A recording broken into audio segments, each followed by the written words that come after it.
Bom dia, pessoal. Hoje a gente vai dar continuação ainda da nossa aula passada, ainda falando sobre águas, né? Só que hoje a gente vai falar aqui, ó, águas continentais e águas, né, atmosféricas. Onde é que nós encontramos essa água, esse tipo de água? É uma água diferente? É igual?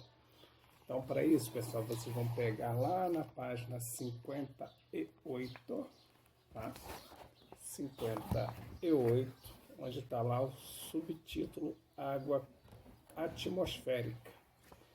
Acompanhe comigo aí, ó. O que são águas atmosféricas? Página 58, acharam aí? Beleza, ó. Águas atmosféricas, pessoal, elas são encontradas na forma de vapor, né, ou gotículas, né, na forma líquida.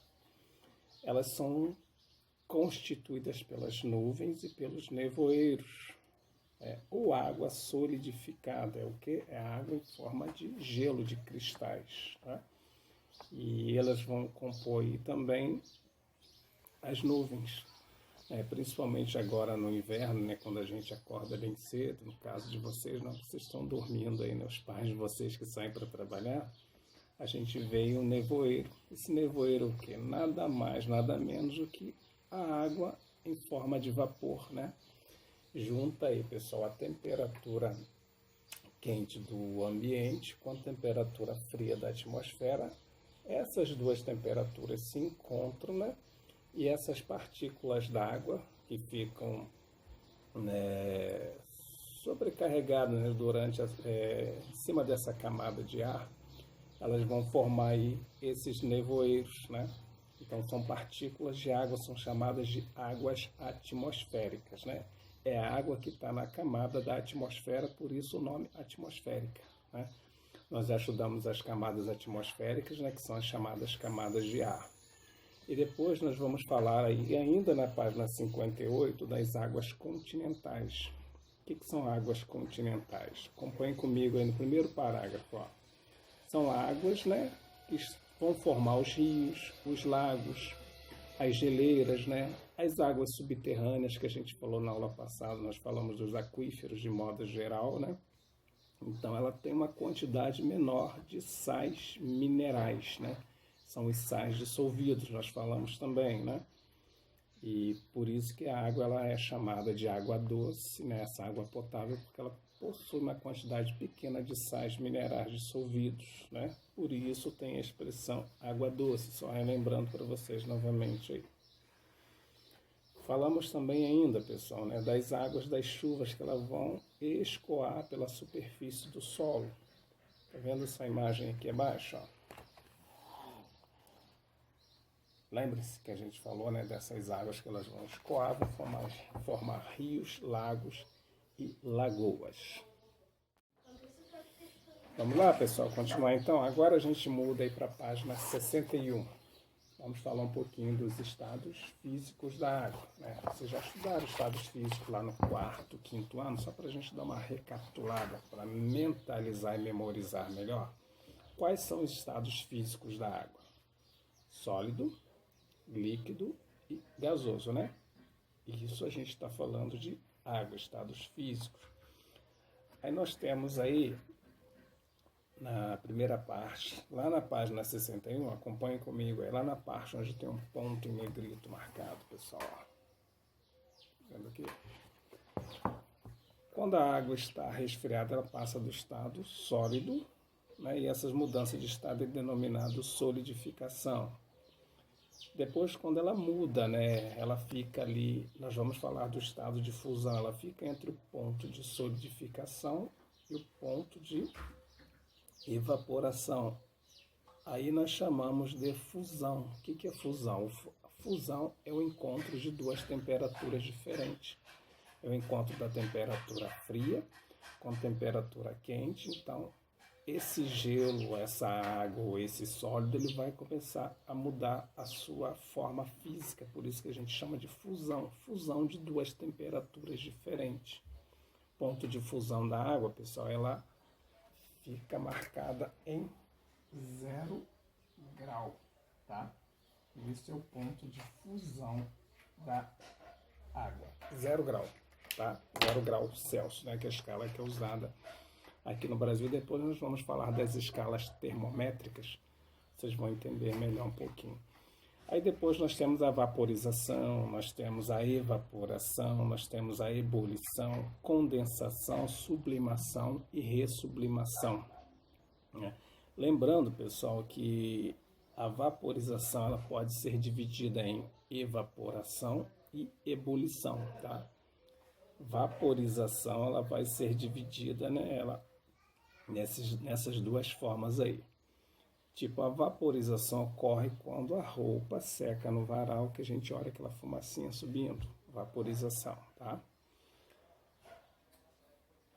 E ela recebe o nome, né, a vaporização, nesse estado, ela recebe o nome de evaporação. É uma das primeiras formas. Então, vaporização, ela se divide em evaporação e ebulição. A roupa, quando seca no varal, né, ela é chamada de evaporação. Né? Não confundam, porque vaporização é dividida em evaporação e ebulição. Já ebulição, o que acontece? Acontece quando tem uma panela com água no fogo, a água começa a borbulhar, e se você olhar, ela vai começar a baixar, ela vai sumir. Por quê? Porque ela está começando a evaporar, ela está começando a ebulir, fica cheia daquelas bolinhas, né? Bolhas, por isso que é chamado de ebulição. Mudando aí agora para a página 61, ou melhor, 62, olha aí. Nós vamos falar do ciclo da água. A água tem um ciclo, né? Ela começa e termina, né? Ela vai nascer em algum lugar e ela vai voltar para esse lugar onde ela nasceu, por isso que é chamado de ciclo da água. Então, pessoal, lá na página 62, ó, segundo parágrafo já, aliás, no primeiro, né? Uma hipótese para a origem da água no nosso planeta é que, em certa época, o processo de formação da Terra, a hidrosfera e a atmosfera surgiram pela liberação de vapor de água e outros gases do manto terrestre que se condensou, originando aí rios, oceanos e mares, né? Esse é um processo chamado de ciclo da água. Começou, ele tem que terminar, por isso que ele é chamado um ciclo. Então, a quantidade de água da hidrosfera praticamente não varia, entretanto, né, está continuamente mudando de estado físico para estado físico, como a gente falou agora há pouco. E esse ciclo é chamado de ciclo da água. Mais para frente a gente vai ver que tem um ciclo do carbono, do nitrogênio, do hidrogênio, né? E hoje a gente vai falar do ciclo da água. Notem, pessoal, ó, nessa imagem aqui, ó. Aqui nós temos um rio, né?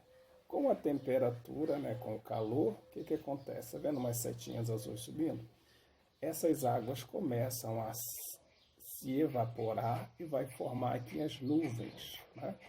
O que acontece depois com as nuvens? Elas vão ficar escuras, vão ficar condensadas, cristalizadas e vai precipitar, ou seja, vai chover e ela vai começar aí a formar lagos, rios, montanhas, né? Olha aqui na página 63 como que ela está bem mais escura, igual eu falei para vocês, ó. Tá vendo aqui ela precipitando nessa seta azul maior. Aliás, aqui ela evaporando nessa seta azul maior. Olha o solzinho aqui atrás, ó. Tá vendo? Tá fazendo com que ela evapore. E aqui acontece a precipitação. Na precipitação, ela está formando aqui uma laguna, está formando aqui, né, os lençóis freáticos, ou seja, ela está incrustando na terra, né? Vai formar os lençóis freáticos, onde vem os poços artesianos e tal. E aqui, descendo essa cadeia de montanhas, elas vão formar o rio, né? E toda a água, todo o rio, ele corre para o mar. Por isso que tem o oceano, e a maior parte do nosso planeta é formado por oceano. E por que o oceano é salgado, né? Se a água ela precipita e ela é doce, né?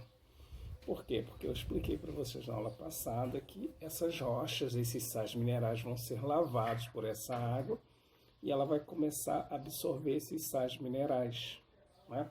Não é assim que acontece? Se a gente pegar um pouco de água doce, botar um pouco de sal e misturar, ela não vai ficar salgada? Então é assim que formam também os oceanos. Essas rochas, né, esses sais minerais, vão fazer essa transformação. Tá? Por isso que é chamado de ciclo da água. Ele começa pela evaporação dos lagos e dos rios. Sobe, formam as nuvens ficam sobrecarregadas, né? Nós vamos falar depois de raios, trovões, relâmpagos, para vocês entenderem esse processo. Precipita, cai na forma de gotículas de água, vai formar lagos, rios e novamente vai evaporar, vai formar as nuvens, vai precipitar, vai chover, vai evaporar, então isso tudo forma um ciclo, beleza? Vamos fazer agora, para fechar o capítulo, exercícios lá na página 64, tá? São 5 exercíciozinhos aí, ó. Tá vendo? Página 64 e eu já volto para a gente corrigir juntinhos. Beleza? Estou aqui também para tirar a dúvida. Até já, pessoal.